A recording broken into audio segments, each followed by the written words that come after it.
criticism of the government will no longer be allowed. Criticism of carbon tax. And I was reading this, and it said, you will have an internet ID that Bilderberg's calling for, by the way, worldwide right now.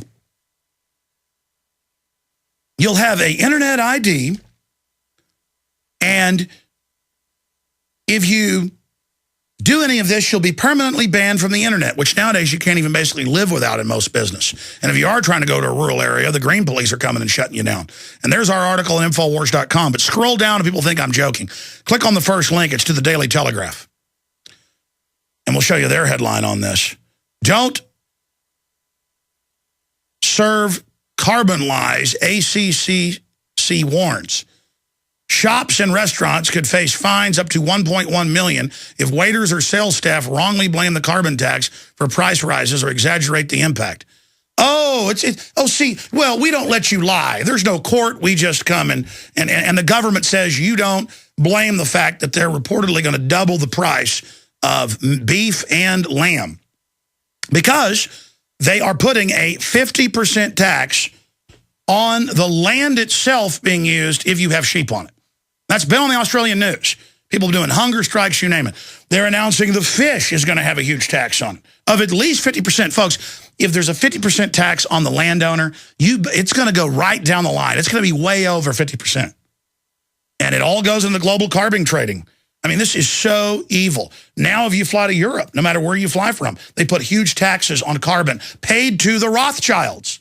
People won't believe that. Type in Rothschilds run carbon trading system, click web, but it'll be about a year old. It's like BBC, Associated Press. The Rothschilds. You pay your money.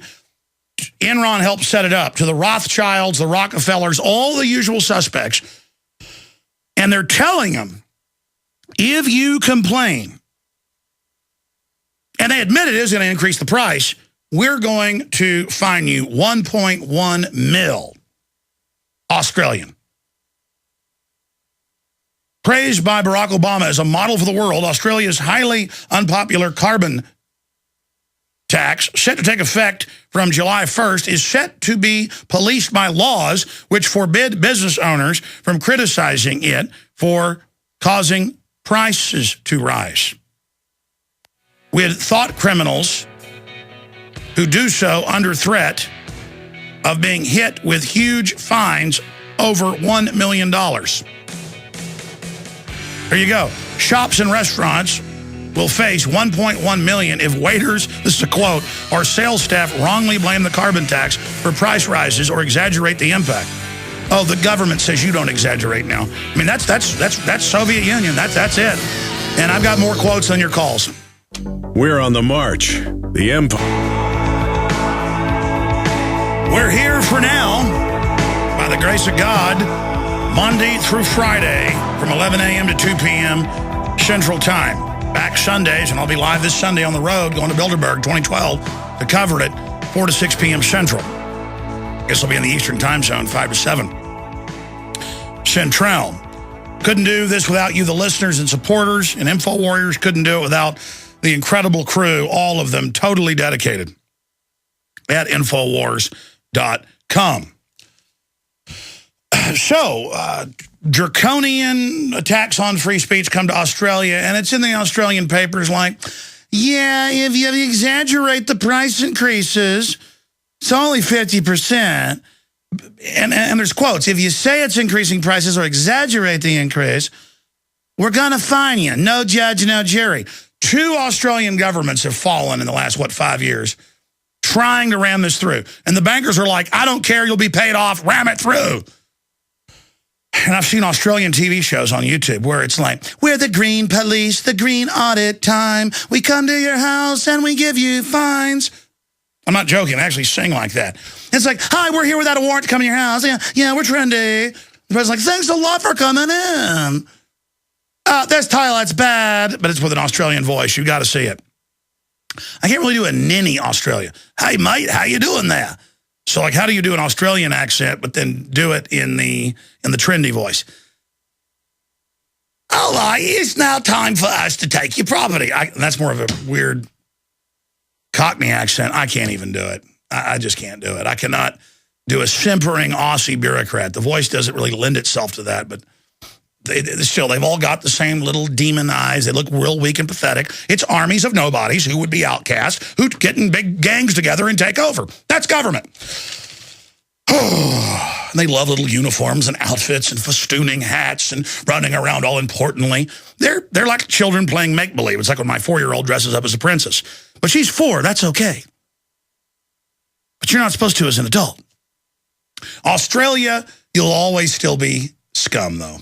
That doesn't mean everybody that wants to go into public service is bad. A lot of people have a need, a duty, it's family, it's good. That's the old system. But when government swells and gets big, it always looks like this. And I've been to third world countries. I've seen the look of crazed thugs in uniforms, and it's here now. The Green Police. You know, you see those Audi ads from 3 years ago? And I told you that's exactly how they dress and what they do in Europe. And then later, the makers of it admitted they're based in San Francisco. They said, oh, this was to condition you. And the mayor of San Francisco came out and agreed in the San Francisco Chronicle and said, this is what we really plan to do. Arrest you if your hot tub is using too much energy. Arrest you if you have the wrong light bulbs. We're going to arrest you. Yes. And under the federal laws, they couldn't pass, but Obama's implementing the whole carbon regime. They come in your house without warrants. They come on your property. And people all over the nation are now seeing federal green police show up with machine guns and shotguns, and they tell you you're trash. And if you got a problem, they're ready to call in air support. It's their country now. Let me get back to Australia, where half the farmland and ranch land has been laid off limits by a law, half of it. Or they say you can pay for the use. They say... And then you're like, well, okay, people just use the half and then not. No. It's just it's a tax on every piece of land, no matter what you use. You can officially hand it over to them, or you're going to pay for it. It's loving and liberal for the earth, though. The GMO, though, is expanding. It's not a problem. Fukushima's not a problem. According to the ACC Deputy Chairman Michael Schapper, the warning applies to comments made by staff over the phone, because they're listening, on the shop floor or in meetings. Your comments are being watched. Keep your mouth shut, boy.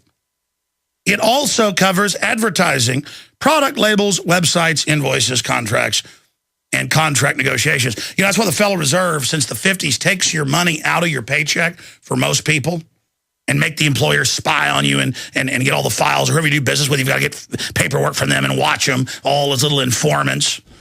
Totally illegal, totally unconstitutional, indentured servitude, list goes on and on. Incriminating yourself, because there's no way to follow it, because the law is written where the big guys are exempt. But if you try that, you go to jail. And they take your money out that way. And they told employers then, don't call this an income tax, call it a war tax. It started in World War II. They already had it on the books, but they didn't implement it till World War II. So that's all the craziness that's going on there. And imagine, you don't talk. You don't explain to people why their power bill just went up. You don't explain why their food bill, why their gas bill, why every bill went up. Do you understand us? You keep your mouth shut.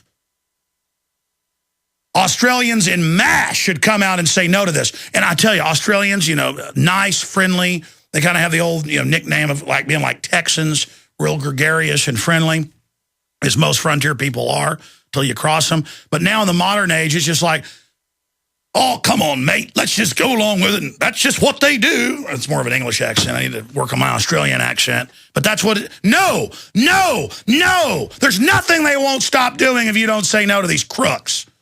And we've been blocked in Australia on the web a few years ago and found out they were doing some testing of this bureaucratically when they were unable to pass the Chinese-style net censorship. And mark my words, everything they're doing to Australia is coming here, folks. You think that school teacher's the only one saying you'll be arrested if you talk bad about Obama? I have newscasts. By the way, I have asked, I'm not mad, but I know it's in Obama deception. I know it's on the web. Did we find the video in our own archives out of Missouri, and there's other ones, where they're like, talk bad about Obama, be arrested, with the police chief up there in his uniform trying to scare everybody. These are thugs. Now, I've played it on air before, but I'm not kidding. If you forgot that, they've already done this. Al Gore says, go tell your parents what to do. They're racist if they don't want carbon taxes to that fat piece of trash. Excuse me. The draconian measure will be enforced by teams of carbon cops. That's an actual quote. You exhale carbon, folks. They chose this because everything is producing it, so they can control and micromanage everything. Doesn't matter it's all discredited. Doesn't matter it's draconian. Doesn't matter the elites are exempt from it. This is hellish. Who roam the streets conducting snap inspections of businesses to ensure they are not making any references to the tax. Oh my gosh, these are free speech killing commissars. This is, the headline should be, Australia falls to Soviet-style takeover. I mean, words cannot describe this. The characterization of dissent against the carbon tax as a criminal offense exemplifies how the measure passed last year goes way beyond merely forcing Australia's top 500 companies to pay extra $23.78 per each ton of CO2 emitted. The system will be rolled out in carbon trading system. Not only will Australians be whacked with price rises on everything from energy to food, small business owners will also be intimidated into silence when they are forced to pay out more for key supplies. Energy prices across the country have already skyrocketed over the course of the last year. Ha ha, but don't say it, or we'll come find you and arrest you with carbon cops. And hey, I better not speak out. They've got my GPS front door coordinates with attack drones and now admit that myself and Steve Quayle were right 2 years ago talking about that. After the carbon tax bill passed Australia's federal parliament last year, the government set about trying to erase any dissent against the jobs-destroying legislation. That's a quote out of a paper with a link to it. They actually say, no dissent allowed. We are watching you, scum suckers. I mean, I am entering the vortex right now. I mean, this is bondage. This is off the... Australia used to be the freest country in the Commonwealth, and now it is one of the least free. And England is off the charts, and Canada is a police state. I mean, what will you not put up with, people? You are the culture that created the Magna Carta and the common law that has worked so well in the model of the world, and now look at you. You are back under the control of the banksters and their whore queen and all the rest of it, and I have had enough of it. I have had enough of it, and no, I'm not celebrating the Diamond Jubilee, as you noticed. I don't know what it is about women. They just love royalty. I mean, it's like a joke. I mean, Moncton's a really nice guy, and, you know, he's a hereditary peer and all that stuff. Nice guy. I like him because he's a patriot for his country. And I understand people that like the thing because they're like, well, it's anti-globalist, and they want to, and some globalists want to get rid of that. I get that the monarchy is almost vestigial to the globalists, and they will get rid of it. But, you know, my whole deal is I was making jokes while Moncton was here doing curtsies to him. And going, Guys, did I do the curtsies or not? I did the curtsies. Oh, look, it's the Diamond Jubilee. Look, I'm already digressing. The point is, these people are Tyrannus Maximus, or the maximum piece of trash tyrants. And their government in Australia is a criminal group. Look at England banning self-defense trainers from coming in to their country. Mainline, law-abiding trainers, people that train the Navy SEALs, people that train British soldiers, not allowed to train people to defend themselves. Every day I read where they knife some guy in front of his kids for fun. I mean, I'm going to tell you, the Brits have been so domesticated, they're helpless now. And it's the foreign thugs, whether they're white Eastern Europeans or Middle Easterners or Africans who come from really rough places, they just walk right up on these videos and start punching people. And then the men just fall down in front of their families and go, oh, no, don't reach me. Oh, no, please. Oh, no. Ah, ah. And the women go, ah, ah. And if the woman hits them with an umbrella, the police savagely grab them. That's on the news. I get emails about this, too, about in Northern Europe. If you are in your house being raped and you defend yourself, maximum prison sentence. Maximum. Because the criminals run the government. I'm ranting, aren't I? That's so ridiculous. Oh, my gosh, this is incredible. Australians face huge fines for speaking ill of carbon tax. It's all happening. It's all going to happen.